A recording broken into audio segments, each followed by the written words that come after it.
மாணவர்களே, இயேசுவி நாமத்தினாலே உங்களை வாழ்த்துகிறேன், வரவேற்கிறேன், நன்றி செலுத்துகிறேன். ஒவ்வொரு நாள் அந்த வீடியோ மூலியமாக உங்களை காண்பதில் மிகுந்த மகிழ்ச்சி, மிகுந்த சந்தோஷம். இந்த நாளிலே ஒரு வேத வசனத்தை காண்பிக்கிறேன்.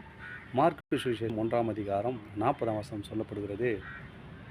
அப்பொழுது குஷ்டரோகி ஒருவன் அவரிடத்தில் வந்து அவருக்கு முன்பாக முழங்காற்படியிட்டு, உமக்கு சித்தமானால் என்னை சுத்தமாக உம்மால் ஆகும் என்று வேண்டிக் கொண்டான். பாருங்கள், ஒரு குஷ்டரோகம் பிடிச்ச ஒரு மனுஷன் இயேசுக்கிட்ட போனால் சுகம் கிடைக்கும் என்று அவன் நம்பினான், விசுவாசித்தான்.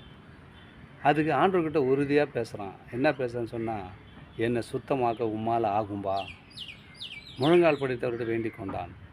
உடனடியாக அவன் குஷ்டரோகம் அவனை விட்டு நீங்கிற்று. உங்கள் வாழ்க்கையில் அப்படியேப்பட்ட குஷ்டரோகம் போல் இருக்கிற பிரச்சனைகள், போராட்டம் இருக்குமேனால் இயேசு இந்த நாளிலே உங்களை பார்த்து பேசுகிறார். அவருக்கு முன்பாக முழங்கால் படியிட்டு அவருக்கு முன்பாக உங்கள் பிரச்சனை நீங்கள் சொல்லுவீர்களே ஆனால், உங்களுடைய பிரச்சனை அவர் முன்பாக வைப்பீர்களே ஆனால், குஷ்டரோகி சுகப்படுத்தின போல உங்களை சுகப்படுத்த அவர் வல்லவராக இருக்கிறார். எந்த நேரத்திலும் எந்த வேலையிலும் நீங்கள் கவலைப்படாதீங்க. இயேசு உங்களோடு இருக்கிறார். இந்த வார்த்தையை கேட்டுக்கொள்ள அன்பு சகோதர சகோதரிகளே, உங்களை பார்த்து ஆண்டவர் பேசுகிறார். அவர் முன்பாக முழங்கால் படிட்டு, உமக்கு சித்தமானால் என்னை சுத்தமாக்கும் அப்படின்னு அவன் வேண்டிக் கொண்ட போது, எனக்கு சித்தம் உண்டு, நீ சுத்தமாக என்று சொல்லி அவனை சுகப்படுத்தின தேவன்.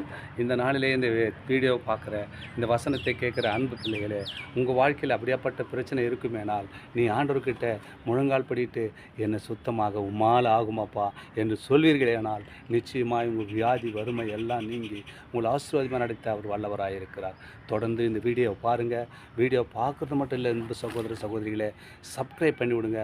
நான் போடுற எல்லா வீடியோவும் உம்மிடத்தில் வந்து உங்களுக்கு பிரயோஜனமாக தேவ நாமத்தை மகிமைப்படுத்த அது ஏதுவாக இருக்கும். Amen, amen. God bless you.